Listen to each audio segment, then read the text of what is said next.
Welcome back for a new set of lectures regarding oscillations. Oscillations are kind of a motion which has got certain special characteristics. We started our set of lectures with motion in 1 dimension, 2 dimensions, 3 dimensions, etc., etc. And these motions were kind of non-repetitive. So the rectilinear motion that we studied was a non-repetitive. V is equal to U plus AT. S is equal to UT plus half AT square and V square is equal to U square plus 2AS time. Then we also studied the projectile motion, okay, wherein there is no repetitiveness, okay. Then we studied some repetitive motions. For example, uniform circular motion or the orbital motion of planets in the solar system. These are periodic. They occur again and again after a certain period of time. So let us see, and we know about swings, okay, jhula jhule makan puja, and cradles, and the swinging branches of the trees, etc., which are very fascinating. In all these situations, or in the case of a clock pendulum, okay, where this is a repetitive motion, or a boat and a river tossing up and down, pistons going back and forth in a steam engine after some time, okay. These are all, in all these things, objects move to and fro, back and forth, okay. About a mean position, this is important. A mean position which is said to be in position under equilibrium. This is a very essential concept.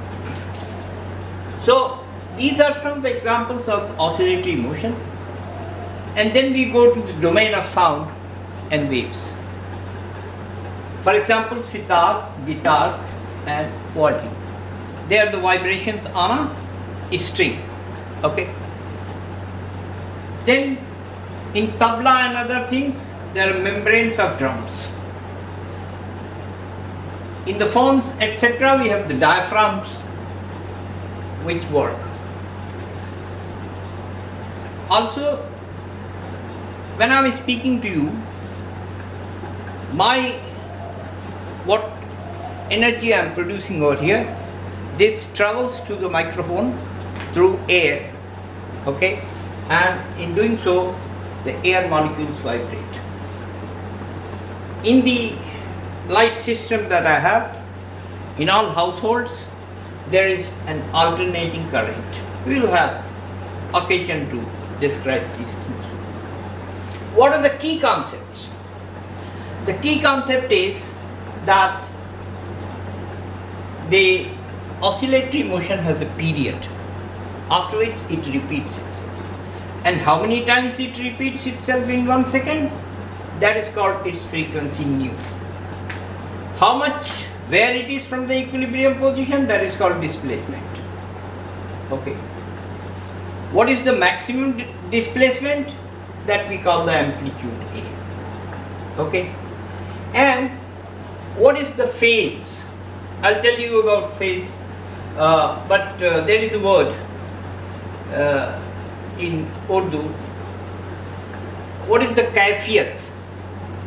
Okay, and this consists of an angle, and there is also an initial phase, etc., that will come up. So let us try to learn periodic motion versus oscillatory motion, okay, wherein we can have a concept of equilibrium. Now this is an example where the displacement is plotted against the time and the time period is given. It is about an insect going up a wall and then coming down, going up again. So this is the kind of thing. This is repetitive, this is periodic, and you'll see that this consists of a number of simple harmonic motions when I define that. This is the graph of a bouncing ball. The ball is left, goes to the ground level, has a collision, and it comes back to the same level. Same level? How come? No, not the same level. But suppose that it comes back to the same level. Then the collision of the ground is perfectly elastic. There is no loss of total energy of the system, no sound, no heat produced, etc., etc. So this is according to what we have, the Newtonian mechanics. The fall of the ball is ut plus half gt square, where g is the acceleration due to gravity or gravitational field, and h is equal to ut minus, like this. So from here to here, there is a time period. From here to here, the time period is there. From here to here, the time period is there. From here to here, the time period is there. That is when it is in the same phase. The body is in the same phase, and of course, there has to be an. So this is about periodic versus oscillatory. We take up more points about that. Okay. So one of the key words in oscillations is the equilibrium position. The equilibrium position is the position at which no force acts on the system, and that is, if you put your oscillating body in rest at the equilibrium position, then it will go in eternal rest for all times to come. It will rest there in that position. Now for oscillations, the key word is disturbance. Disturbance from the equilibrium position. So if that is done, then the oscillations start, which may die out eventually because of the dissipative causes like damping, friction, etc., when the amplitude of oscillation may go to zero. Well, let me confess that every oscillatory motion is periodic, but every periodic motion need not be oscillatory motion. For example, uniform circular motion or the motion of the planets in the sky, in the solar system. Okay. Now let us try to distinguish between the two words, oscillations and vibrations. It is very trivial, very small difference. If the frequency is small, we call that motion oscillatory motion. For example, in the case of the trees swaying like this. Okay. And if the frequency of oscillations is high, like in the case of string instruments, etc., then we call it a vibratory motion. So this is a small difference, because oscillations and vibrations, they have been used alternately in the bygone era. Okay, they have the same meaning. Now let me introduce the beauty of oscillations and the beauty of many phenomena, which is called simple harmonic motion. So there is a simplicity, there is a harmony, and of course there is a motion. And we find that the magnitude of the force is proportional to the magnitude of the displacement. So much so that I can say that the force is equal to minus kx, where k is the force constant, and if you like, I can now say that the disturbance x, the displacement from the mean position, as well as force, they are vector quantities, and it implies that x, there has to be a negative sign. That is, if the direction of the x is like this, the direction of the force will be opposite. Force always tries to bring the body under simple harmonic motion towards the mean position or towards the equilibrium position. This is what it means.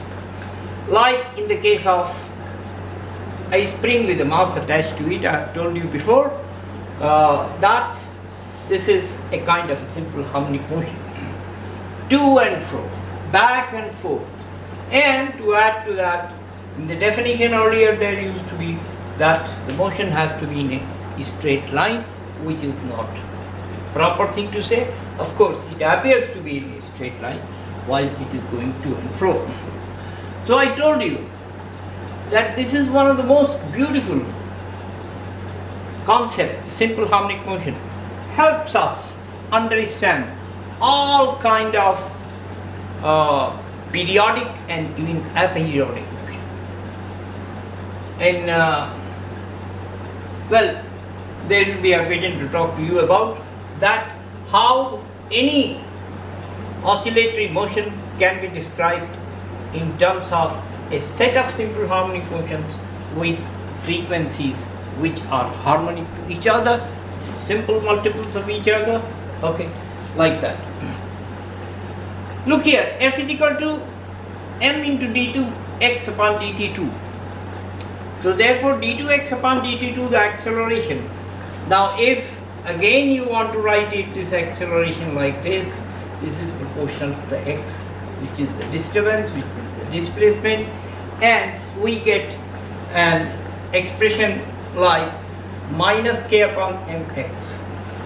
And again write this k upon m is equal to omega square. So omega square is equal to k upon m, which can give omega is equal to under root k upon m.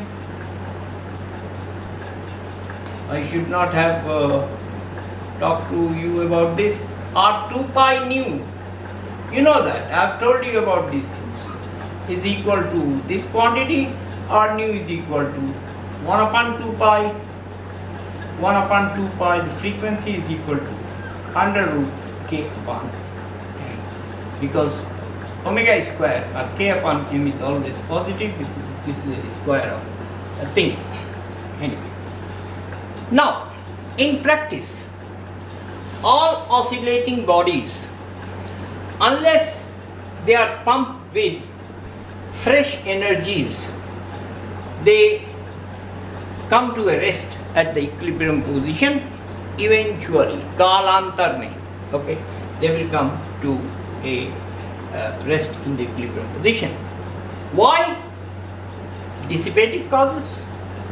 The energy of the system is lost gradually by damping effects, by frictional effects, by viscous effects, etc. And that simply means that eventually the amplitude associated with the oscillations turns out to be equal to 0. Now, well, let's see about the material media, solids, liquids and gases. Okay, what property they have? They have a property of elasticity. So any material medium can be taken as a collection of a large number of coupled oscillators. Coupled oscillators. And eventually that gives rise to what are known as waves. The waves are of so many kinds. There are so many distinctions of waves, but one is matter waves and the other is non-matter waves. Matter waves which require material medium for their communication, for their traversal. For example, water waves, when you throw a pebble in the water, in calm water, then there are waves which you have seen. Similarly, seismic waves, which culminate into what is known as tsunami. Material medium is must. Then there are electromagnetic waves. Electromagnetic waves, where we have electric and magnetic fields oscillating, and the energy travels in these progressive waves from one point in space to another point of space, and there is no need of a material medium. Material medium may be there, material medium may not be there, and they travel in backward, etc., etc. Now, one item that I want to discuss just now is the period capital T versus frequency. You have seen in your high school classes that they are the reciprocal of each other. Nu is equal to 1 upon T, or T is equal to 1 upon nu, or nu T is equal to 1. So, and the unit is hertz. So, nu versus T, there will be a graph like y is proportional to x, etc. And the area of any point here, the area over here will turn out to be equal to 1. Okay, so nu T is equal to 1. This is how the period versus frequency is understood in the system of simple harmonic oscillation. So now we try to derive the equation that explains the simple harmonic oscillations or oscillations in general. So we say that the displacement is a function of time t, right? And we write the equation of simple harmonic motion as force is proportional to the displacement is equal to minus kx. Okay. So I can write for f m d2x upon dt2, where this is the acceleration, and I get the equation in this form. Okay. So it goes d2x upon dt2 becomes equal to minus k over m into the displacement x. I can write this as d2x upon dt2 is equal to minus omega square x. Okay, where omega square is equal to k upon m. So omega becomes equal to under root k over m, and omega is equal to, we defined it as 2 pi nu. So nu is equal to omega upon 2 pi, and t is equal to 2 pi upon omega, and nu t is equal to 1. This is very simple. Okay. Now let us have, what we are getting is that d2x upon dt2 is proportional to x itself. d2y upon dt2 is proportional to y itself. d2z upon dt2 is proportional to z itself. d2r upon dt2 is proportional to r itself. Okay. So whatever, we are taking the simple function where the displacement is in the x direction. Okay. So what if we look at it and ponder it, then what we find is that the second order time derivative of the function is proportional to the function itself. And let us search the mathematical functions, simple mathematical functions which we know from centuries, and then we see that if we have a sinusoid, sine of theta or cos of theta, these are the two forms of the sinusoid, then let us see that what happens. If I take the derivative dt theta of sine theta, then by the method I told you before, that this phase, the angle, besides other things, the angle increases by pi by 2 radians, and the nature of the function remains unchanged. Okay, so for the derivative of sine theta with respect to theta, we get sine theta plus pi by 2, which of course, if we apply these compounding equations of sine of a plus minus b and cos of a plus minus b, which are given as sine a cos b plus minus cos a sine b, and cos a plus b a minus b, that comes out to be equal to cos of a plus b minus plus sin a sin b. Okay, cos of a cos of b minus plus sin of a sin of b. So this has to be borne in mind.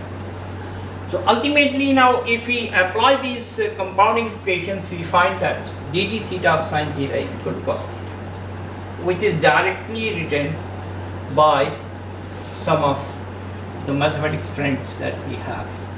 Okay. On the contrary, this is differentiation.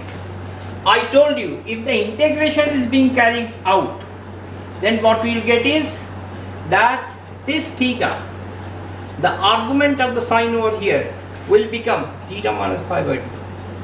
The argument is increased by minus pi by 2 radians, which of course turns out to be minus cos of theta. So I can write from here, I can write d2 d theta 2 of sin theta is equal to dd theta of dd theta of sin theta, which is equal to dd theta of cos theta here, and which by my method turns out to be, because the differentiation is being carried out, the argument or the phase of cosine changes by plus pi by 2 radians, which turns out eventually to be equal to minus sin theta. Okay. So we see that d2 theta d2 sin theta upon d theta 2 turns out to be equal to minus sin theta, and because the function is sin theta here, then the second order differential again becomes equal to, is proportional to the function itself. And similarly, a similar argument, I have cut myself short, that d2 theta upon d theta 2 cos theta will become equal to minus cos theta. Okay, so look here, this is the function and this is the function over here. The second order derivative, okay, of the function turns out to be proportional to the function itself.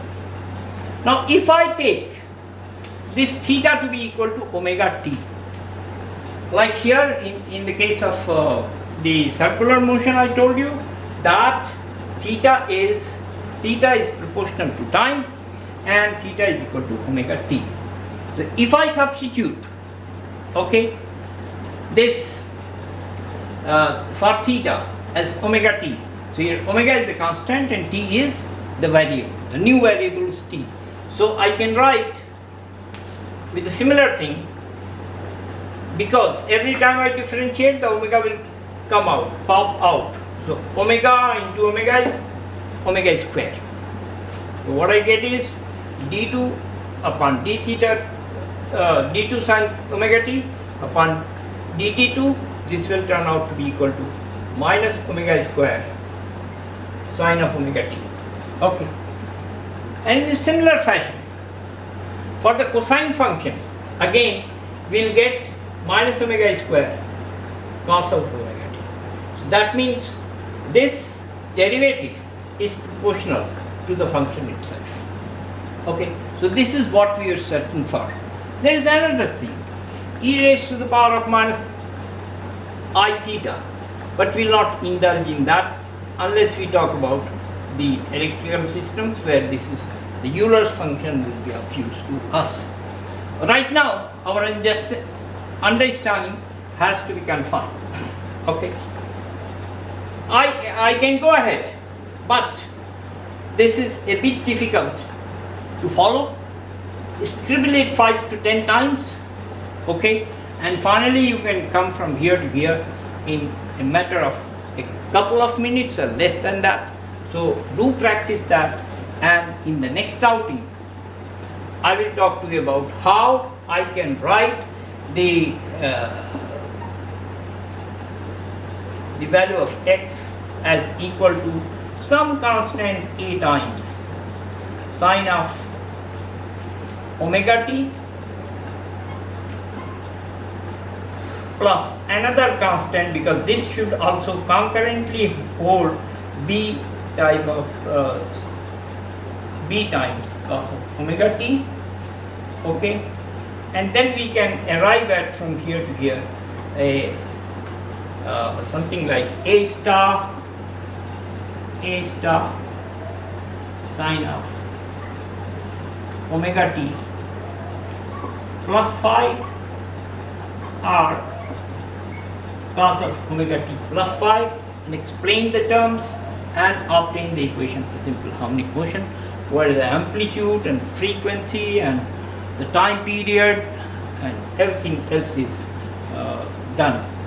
So I repeat, friends, it's essential that we understand this set of equations, this sequence that we obtained here, okay, and try to understand this part, that the second order derivative of function is proportional to the function itself. This is when we search all the mathematical functions, then this kind of a property is exhibited only by the sinusoids or sine and cosine functions. We will talk about further details in the next outing. So long. Hope to meet you soon.